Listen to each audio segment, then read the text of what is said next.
Good morning. It is now Monday, January 22nd, 2024. I'm Thomas Caldwell of the Aurelian Column, and this is the Monday Morning Report. First, I'd like to thank everybody for all the kind words, feedback, and positive reaction to my rather extensive story on Mr. Gonzalo Lira and his passing. When you can write something and it gets that many thousands of people to read it and pass it around, it's a great feeling. It's sad. It's about something that was so tragic. And yes, it was a bit autobiographical. I'm sure a lot of people know my writing style when it comes to that. The good news is that the bad guys, and I don't just mean the bad guys in Ukraine, the bad guys in the U.S. government are under the spotlight. There are a couple of publications that are filing freedom of information requests on why this was allowed to happen to an American citizen who didn't do anything really wrong by the standards of this country. And that'll be something interesting to watch. The thing about criminals is that they tend to be stupid. That's why they're criminals. Many people think that there are supervillains out there. There really aren't. And some of these people end up in government, and it'll be interesting to see how that story continues to unfold. I'm sorry Mr. Lira is no longer with us. His commentary was refreshing and interesting, as well as the news he was able to pass on, but there will be others to take up his mantle. Now, on to the news.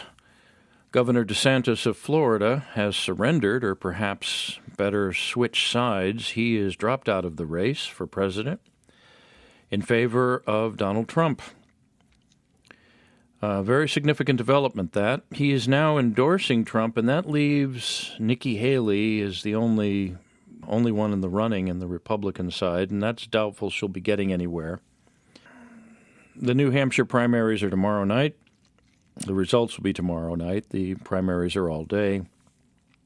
And how well Trump does there will be setting the tone from now until the Republican convention in the summer, when he's formally nominated. And that's true, folks. Like it or not, Trump is going to be the Republican nominee, and the only thing that can stop him is himself, or if something happens to him, either physically or legally. If he's thrown behind bars, he could still be elected president. But let's face it, millions upon millions upon millions of Americans don't buy that narrative, and they see the persecution of the man for what it is, purely political, a la third world style.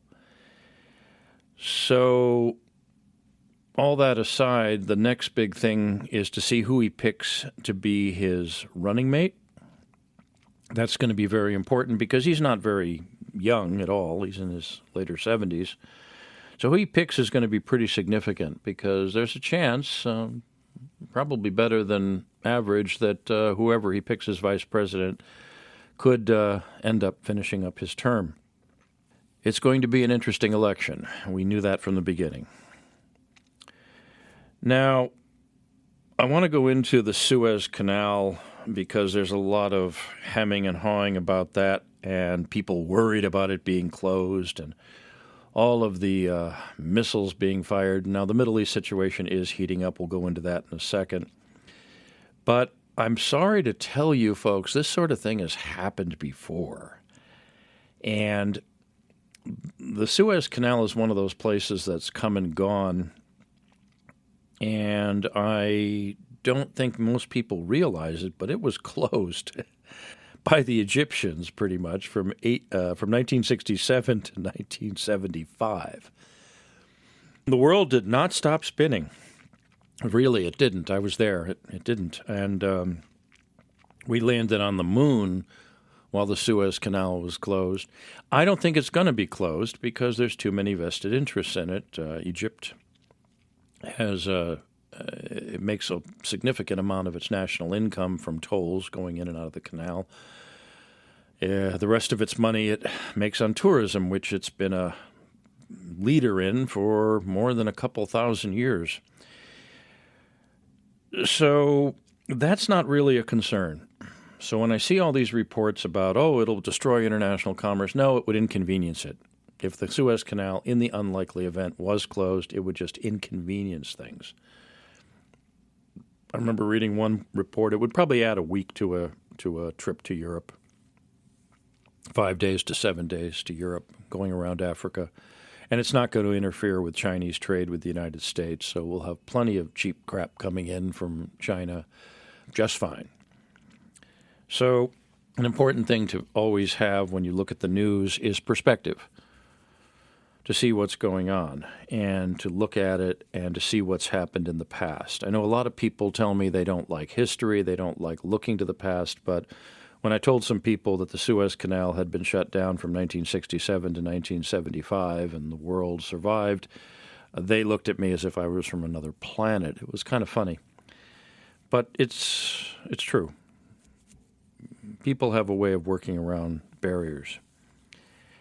Now, I wouldn't worry about that, but I would worry about the escalation of the overall military activity in the Middle East as a result from the Gaza-Israeli war.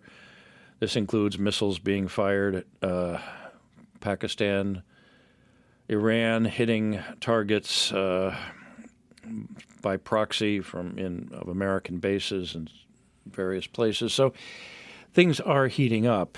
And they are escalating.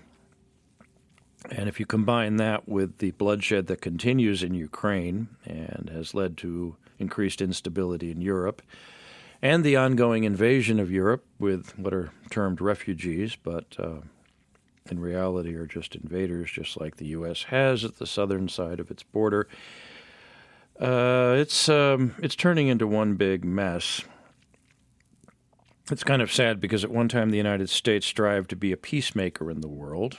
That was long ago and in a galaxy far away, it seems. And now the government just seems to be pouring gasoline on fires. It's almost as if they want the problems, and I think they do. This is why Trump is being longed for, to go back to him, even by millions of people who didn't vote for him and suffered at some level of the condition known as Trump derangement syndrome. In fact, it's hard to find any rational person who will say openly that they think the Biden administration has done a good job or even a competent one. And whatever you think of the 45th president, things were much better when he was in office, both for the United States and the rest of the world. Go out and ask somebody if they voted for Biden and see what they say. They might say, oh, I did, but it was a terrible idea, or I wish I didn't, or something. You'd be surprised. It's like there was a funny song that was popular. I believe it was in the 1950s. It was called I Was Not a Nazi Polka, and it was a satire song put together by Americans who were in occupied Germany, and they couldn't find anybody who was a member of the National Socialist German Workers' Party before the war. Nobody wanted to admit it, and I think that's kind of in the same class as the Biden voters these days, even though more people voted for him than anyone in history, if you believe that. There are tens of millions of people in the United States, many tens of millions, if not maybe up to 100 million, it's hard to tell, who sincerely believe down into their bones that the 2020 election was thrown and that Trump won, except for a lot of nefarious activity that went on. This is not the place to weigh the evidence for or against that, but the fact that people really believe that is significant. The fact that people are angry about that is significant. And this is what's leading to this movement. And again, Trump is not so much leading this thing. He's not really leading it at all. He's being pushed forward by it.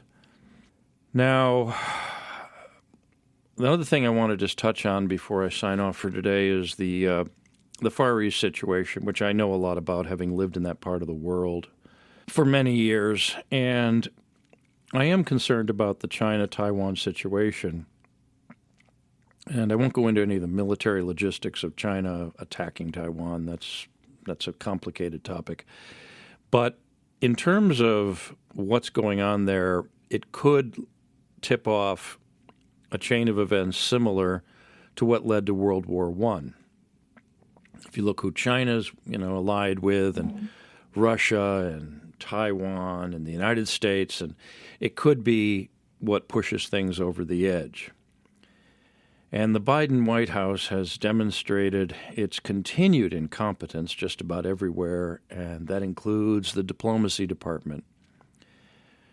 So even if Trump was elected in November, which is still a bit of a long shot, given how things are going in this country, he wouldn't be taking office until about this time next year. So in the event he is elected, he may have a very hot mess to deal with the day he enters office. Not one that he created, but one he'd have to clean up, and it might not be easy to clean it up. A lot can happen in 12 months, and it's going to be a long 12 months. That's it for this morning.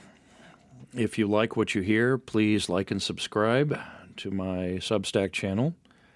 Please consider a paid subscription if you're already subscribing, or a donation. That would free up my time to spend more on this sort of thing. It's something I could do every day if I had the ability to do that, but I'm not there yet. And also, if you wish to contact me, I can be reached at feedback, one word, feedback, at AurelianColumn.com. That's feedback at AurelianColumn.com. I look forward to comments, welcome them, and also love taking suggestions. Till next week, be good, be safe, be vigilant, and good day.